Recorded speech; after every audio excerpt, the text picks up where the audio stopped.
जय श्रीमन नारायण गुरुदेव जी। आपके चरणों में कोटि कोटि प्रणाम। जी जी। गुरुदेव मेरे 3 क्वेश्चन हैं। मैं ये पूछना चाहती हूँ, अगर कोई लड़की अपने आप से अपना चरित्र खराब करे तो उसको पाप तो वो लगेगा, अगर माता पिता ही उसका चरित्र खराब कर दे तो? माँ बाप अपनी बेटी का चरित्र खराब करें जी। तो माँ बाप कैसे खराब कर सकते हैं? हमारे साथ में ऐसा हुआ गुड्डू, कैसे? क्योंकि पहले जब हमारा विवाह हुआ तो उस समय मैं 10-11 साल की थी। जब आपका ब्याह हुआ? हाँ, तो पर वो विवाह नहीं था, हमें बेचा गया था। आपको किसने बेचा? माता ने हमारी। आपकी माँ ने बेच दिया? किसको बेचा? जिनके साथ में विवाह किया उनसे पैसे लिए गए थे। तो वो कितनी उम्र का था? वो हमसे ज्यादा उम्र के थे। कितने? ऐसे ही लगभग 19-20। वो 19 साल का था। जी। और आप उस समय कितने साल की थी? ऐसे ही 10-11 साल की। जो पहला पीरियड होता है वो मेरी शादी के बाद ही आई। अच्छा, तो उस 20 साल के लड़के के साथ आपको बेच दिया? जी। फिर क्या हुआ? फिर क्या, फिर उस समय मुझे इतना ज्ञान नहीं था कि परिवार कैसे चलाए जाते हैं, घर गृहस्थी कैसे चलाई जाती है। ठीक है। फिर भी जैसे तैसे भी वो शराबी था। हर रोज मारता था, कूटता था। इतना भी है कि जहाँ तक कि आदमियों को भी घर पे लेके आता था, शराब पिलाता था, मीट बनाता था, मच्छी बनाता था, उन्हें खिलाता था। रात के 11 बजे 12 बजे यहाँ से जाना, और पूरा गांव एक गंगवार का और एक सरदार पूरी रात घर पे रहेगा तो हर कोई उंगली तो मुझ पे ही उठाएगी ना।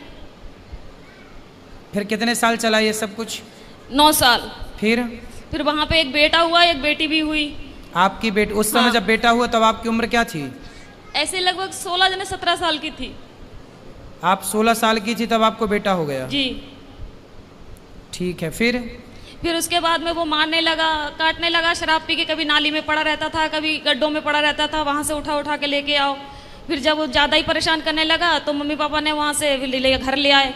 फिर मैंने उनसे ये कहा कि मम्मी ऐसा करो कि अभी मेरी दूसरी शादी मत करवाओ, हो सके वो आ जाए मुझे दोबारा लेने, या फिर मैं कहीं के काम करके खा लूँगी। तो बोला नहीं, तेरे साथ में बच्चा है, अगर बच्चा नहीं है, तेरे साथ में बच्चा नहीं होती तो कोई बात नहीं है, दुनिया तुझ पे ये कहेगी, अच्छी भी रहेगी तब भी दुनिया तुझ पे उंगली उठाएगी।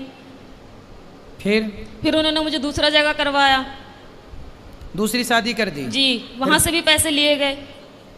फिर बच्चा हमारे साथ में थे। फिर वो बोल रहे थे कि अगर तू, पहले तो कहने लगे थे ये कि हाँ बच्चों को भी सही समझूंगा, फिर बाद में हमारे बच्चों को मारने लगे, कूटने लगे। उसे अब सही। कहाँ हैं? अब क्या है?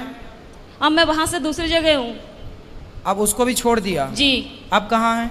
अब मैं अपने आप से बैठी हूँ। तो अब ब्याह नहीं किया? नहीं, अपने आप से दूसरी जगह बैठी हूँ। दूसरी जगह बैठी हूँ मतलब? यानी कि तीसरी जगह बैठी हूँ मैं अपने आप से, किसी से भी। मतलब तीसरी जगह ब्याह कर लिया जी। आपने? तो तीसरा वाला कैसा है? वो ठीक है। वो बच्चों को अपना रहा है? जी। तो अब हमसे क्या पूछना चाहती हो? मैं ये पूछना चाहती हूँ, जो मेरे साथ में हुआ इसका पाप कौन भरेगा? इसका पापी कौन है? जी। और दूसरी बात ये है कि जब हमारे बाबा को जब समय पूरा होने लगा था तो वो अस्पताल में एडमिट थे। तो उन्होंने मुझसे ये कहा था कि संगीता, कोई भी तुझे तेरी माँ को रोटी नहीं देगी, तू ही देना। तो ठीक है, मैंने वो वचन दिया उन्हें कि ठीक, मैं ही मम्मी को संभालूंगी। अब वो घर में इतनी दुखी करने लगी है कि हद से ज्यादा मेरे पूजा पाठ से। कौन दुखी करने लगा? मम्मी। आपकी माँ? हाँ, मेरे पास में रहती है। पूजा पाठ कुछ भी करो, हमेशा तंग करते। माला जपने जाती हूँ तो अंदर जाके फोन लगा लेगी, बात करने लगेगी और कहती है तू पूजा पाठ कर रही है, तुझे क्या मिल रहा है, ऐसे भगवान को मैं लात मारूं।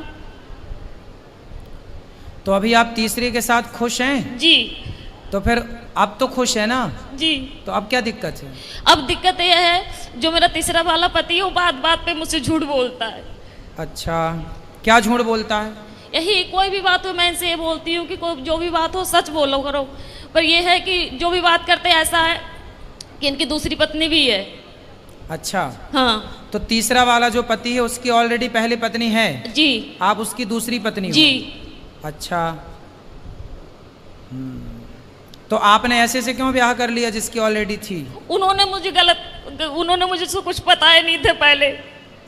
मतलब तीसरे वाले ने भी आपको धोखे में रखा? पहले बताया नहीं थे कुछ भी। तो अब तो रखता है ना प्रेम से? हाँ, अब रखते हैं प्रेम से। अब आप ये पूछना चाहती हो कि ये पाप कौन किसके गले जाएगा ये पाप? जी जी, क्योंकि आपकी माँ। देखो, जब आप 11 साल की थी, 9 साल की, 11-12 की, जब आप 11-12 साल की थी तब आपकी माँ ने आपका जबरदस्ती ब्याह कर दिया। जी। तो आपको ऐसा क्यों लगता है कि उस माँ ने बेचा? हो सकता है उस माँ ने ब्याह ही कर दिया हो आपका? नहीं गुरुदेव, वो घर वाले बोलते थे कि तेरे माँ ने 5,000 रुपए लिए कि 10,000 रुपए लिए, यदि उन्होंने पैसे लिए कि हैं, तुझे डंगर की तरह हमने खरीद यदि के उन्होंने लेकर- बेचा है तो फिर माँ पापी है आपकी। यदि नहीं बेची, आपका विवाह किया है, तो माँ पापी नहीं है। और केवल गुरुदेव माँ मेरे- इस बात की पापी है कि आपको जबरदस्ती इतने बड़े लड़के से आपका ब्याह कर दिया।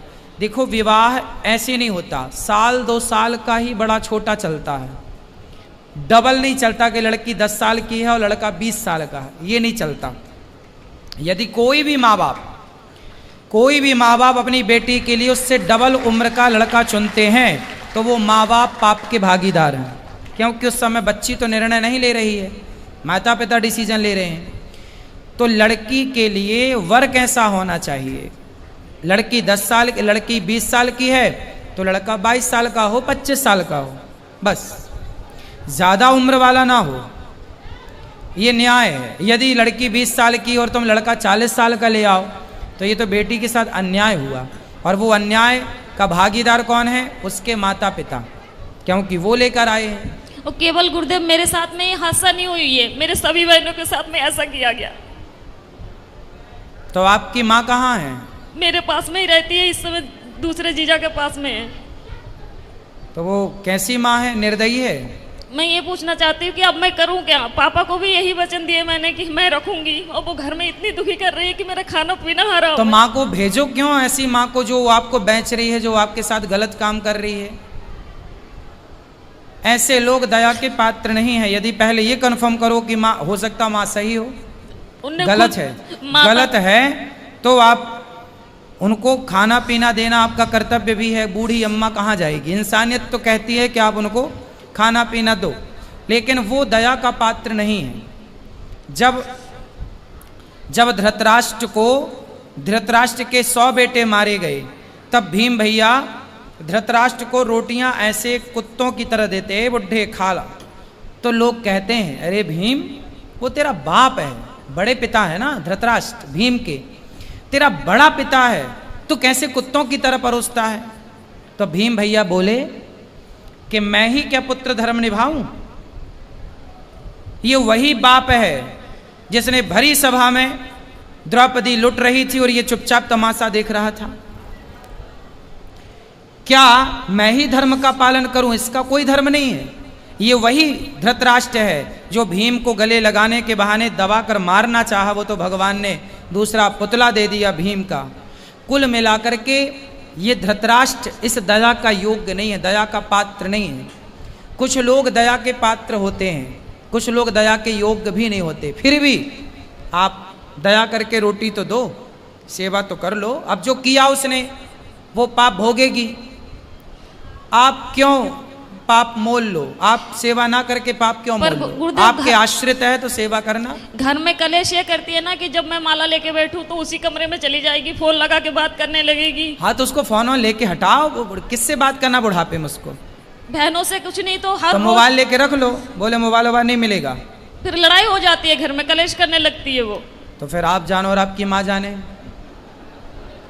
मैं क्या करूं बताओ? क्या करूं मैं बताओ?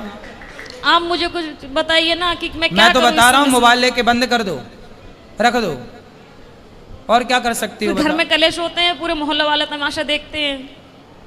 तो फिर क्या करें हम? बताओ, हमें बताओ हम क्या करें? क्या उत्तर दें आपके प्रश्न का? हम बताओ क्या करें? हम ये तो नहीं कह सकते कि आप निकाल बाहर करो। मेरा इच्छा तो यही है गुरुदेव, जब भले ही आप हमें गलत समझे। हाँ तो ठीक है, आपका मन है तो आप देख लो, जो आपका मन है वो करो, जो आपका मन है वो आप कर सकते हैं, स्वतंत्र हैं आप।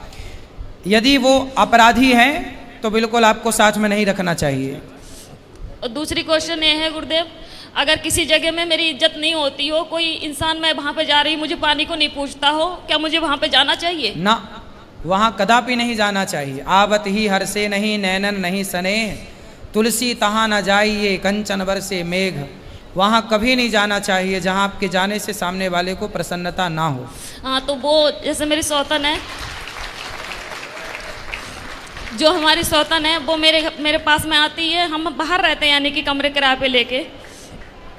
तो वो जब आती है तो हम उसे चाय से लेके नाश्ता से लेके ऐसी कोई कमी नहीं छोड़ती हूँ कि उसे बुरा लगे। मम्मी चाहे सास हुए, चाहे बच्चे हुए, चाहे कोई भी हुए, पर वो लोग नहीं चाहते कि मैं उस घर में जाऊँ। और हमारे पति यही चाहते हैं कि मेरे साथ में तू चल, मैं क्या करूँ, दुविधा में फंसी हुई हूँ। पति हमारी यही चाहते हैं कि तुम जाया करो हमारे साथ। भाई जो आपकी सौतन है, पहले तो उसका ही अधिकार है ना आपके पति में। जी जी। आप तो बाद में आई हो जी। वो आपको क्यों स्वीकार करेगी? नहीं, उसने करवाई थी ये शादी। अच्छा, उसी ने करवाई थी? जी, उसकी मर्जी से हुई थी। क्यों क्यों करवाई उसने? अब ये तो मुझे नहीं पता, ये राज तो इन्हीं को पता होगा। तो वो आई है आपकी सौतन? नहीं, वो नहीं आई है। कौन आया है? पति आए हैं। अच्छा, बात कराओ पति से। राधे राधे गुरुजी। जी,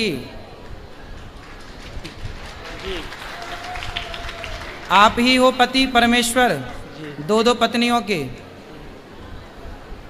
तो बताओ, आपने दूसरा ब्याह क्यों कर लिया? हाँ जी।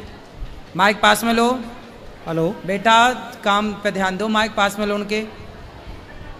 बताओ, दूसरा विवाह क्यों किया आपने?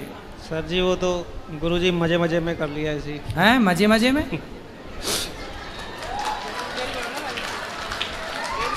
तो आपकी पत्नी ने आपको बोला था, पहली पत्नी ने, जी कि ब्याह कर लो? बोला नहीं था, लेकिन हम एक दूसरे से प्यार करते थे, प्यार में हो गया सब जगह। आप किससे प्यार करते? इनसे? जी। तो जब आपकी पत्नी थी तो ऑलरेडी आपको अपनी पत्नी से प्यार नहीं हुआ? पत्नी से भी प्यार था, लेकिन इनसे प्यार हो गया तो फिर। तो पत्नी से प्यार था, पर प्यार आपकी ज़्यादा उमड़ रहा था, तो फिर और किसी से भी प्यार हो गया। कितनी उम्र, मतलब कितने साल पहले शादी की थी इनसे आपने? लगभग 10 साल पहले। 10 साल पहले। कितने बच्चे हैं आपके? मेरे 6 बच्चे हैं। 6 बच्चे हैं। तो अभी भी कुछ और प्यार व्यार करने का मूड है? नहीं जी। अब तीसरा, चौथा, पांचवा? नहीं गुरुजी, अब कुछ नहीं हैं? अब कुछ नहीं, बस। तो हो गया सब खाली प्यार? क्या अभी और हिचकोले मार रहा है? नहीं जी, अब कुछ नहीं। तो अब बताओ, इनकी जिंदगी बर्बाद ना करो, इनका ध्यान रखो अब। नहीं गुरुजी, इनका तो बराबर ध्यान रख रहे हैं हम। और आपकी पहली पत्नी ये तो कह रही है कि आपकी पहली पत्नी ने करवाई है आपकी इनसे शादी? हाँ जी। वो उस टाइम ऐसा कुछ, मतलब दौर ही ऐसा हो गया था कि उनको बोलना पड़ा कि हाँ। तो आपकी पत्नी खुश है इनके शादी होने से, आपसे इनकी शादी होने से आपकी पहली पत्नी खुश है? उस टाइम खुश थी, लेकिन अब कुछ नहीं है। अब बेचारी महिला करे क्या, उसे भी तो जिंदगी गुजारनी है, तो ना खुश तो भी खुश रहना पड़ेगा। चलो बेटा, पर ये सही है जो आपने किया? जी सही तो नहीं है, लेकिन उस टाइम तो अंजाम मतलब इतना हो वो नहीं था, लेकिन अब जाके पता चलता है कि हाँ सही नहीं है, लेकिन फिर भी हम निभाएंगे जहाँ जब तक जीवन है। अब निभाओ अच्छे से। लेकिन आपने भी बेटा गलत किया, किसी की बसी बसाई गृहस्थी में आपने एंट्री मारी। माइक दो इनको, पत्नी को माइक दो। मुझे इन्होंने पहले बताया नहीं थे कि मेरा विवाह हो चुका है। क्यों? एक बार फिर बात कर लो। क्यों आपने इनको क्यों नहीं बताया था कि आपका विवाह हो चुका है? धीरे आसमान की गुरुजी ऐसा है कर रहा था और उसकी किरणें आसमान से लहीमा फैले हुए थे। ऐसा लग रहा था कि मानो ठंड के कारण सभी घर जाकर रजाई में घुसकर सोना चाहते हो। पार्क लगभग खाली हो चुका था, लेकिन हम दोनों अभी तक उसी बेंच पर बैठे बातें कर रहे थे। एक दूसरे की बातों में इनसे खो गए कि हमें रात्रि के आहट का भी पता नहीं चला। मैं तो बस एक चिंतित अखिलेश की दीवानगी भरी बातें सुन रही थी। मैं तुमको बहुत प्यार करता हूँ रीना, मुझे कभी तन्हा मत छोड़ना, मैं तुम्हारे बगैर बिल्कुल नहीं जी पाऊँगा। अखिलेश ने मेरी उंगलियों को सहलाते हुआ कहीं कैसी बातें कर रहे हो अखिलेश, मैं हमेशा तुम्हारे साथ हूँ, साथ निभाऊंगी रहूंगी। मेरी बातें सुनते अखिलेश बौखला गए। कैसा गोद में ही पागल है रीना, एक तरफ हो तुम मेरे साथ जीने की कसम खा रही हो और जब मेरी गोद में सिर रख कर मरना चाहती हो। तुम एक बार भी ये नहीं सोचा कि मैं तुम्हारे बिना नहीं रह पाऊंगा। बोलो रीना बोलो।